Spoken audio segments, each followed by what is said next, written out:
Welcome to my kitchen.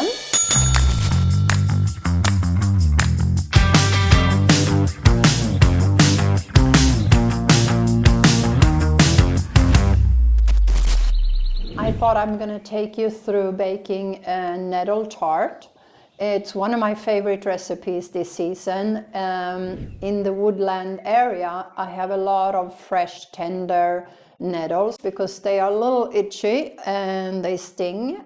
I use gloves, scissors, and then some kind of a container to collect them. Let's go!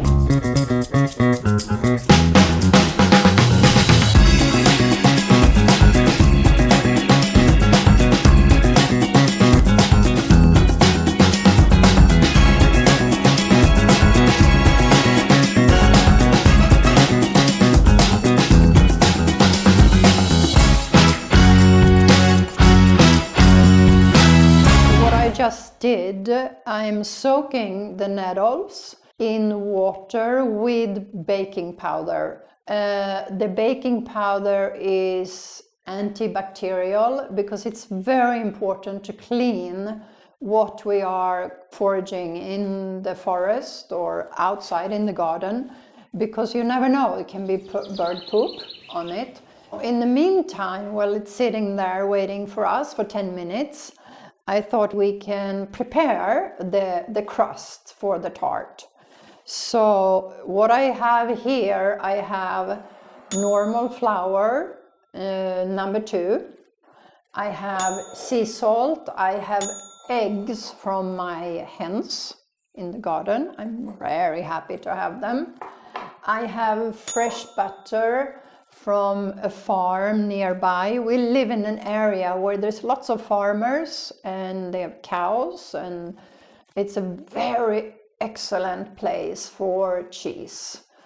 So I have butter, and then I have some buckwheat flour, which I like to mix because it gets it a little more rustic.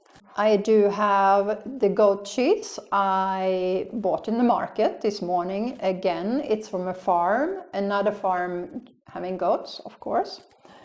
Last year, I made my own apple cider vinegar, which is quite gorgeous. You've seen me in my first episode that I pruned one of our apple trees. And I think it's great to make your own vinegar. It's very easy and it's nice to have. I cook in deciliter and gram, but I think more or less a deciliter is a cup. In the recipe I will put both because it's helpful. We all cook in different. Then I have 1 deciliter of buckwheat flour and pretty full teaspoon of salt. So these are the dry ingredients and I mix them together. Okay, then I'm going to crack the egg. I do it separately. You never know, best to check. This goes into the compost. Okay, egg goes into. Then I use 125 gram of butter.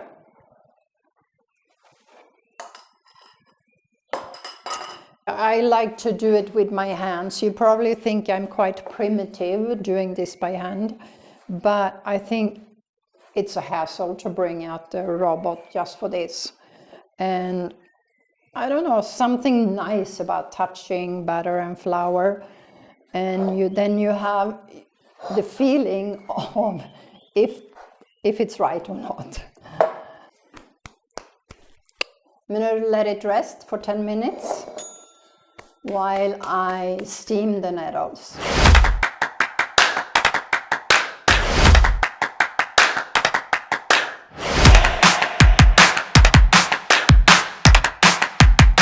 Gorgeous.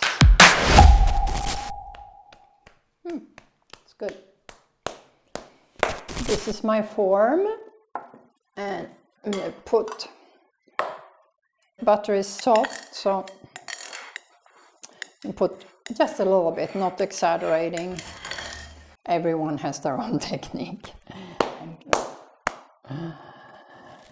Then I just fill the form, of course, at the bottom, and I'm gonna pre-bake it for a little bit because the nettles and the cheese, I don't want to overcook them. I want it to be a little bit on the raw side, but the bottom needs to be well cooked.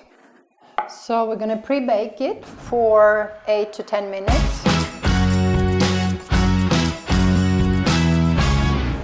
So I'm pouring them quickly over in a cold, but it's very important that it has a bright green color. So I'm going to add the cheese. It's really soften.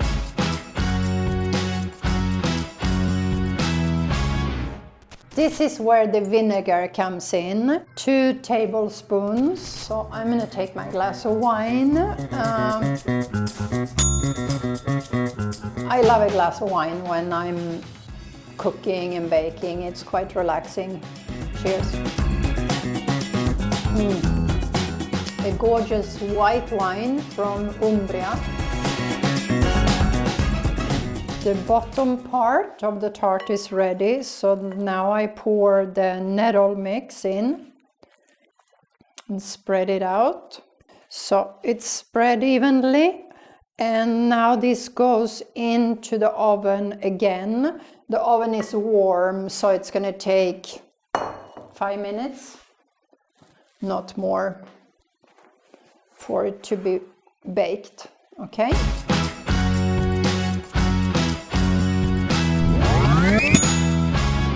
Ready. Looks pretty good.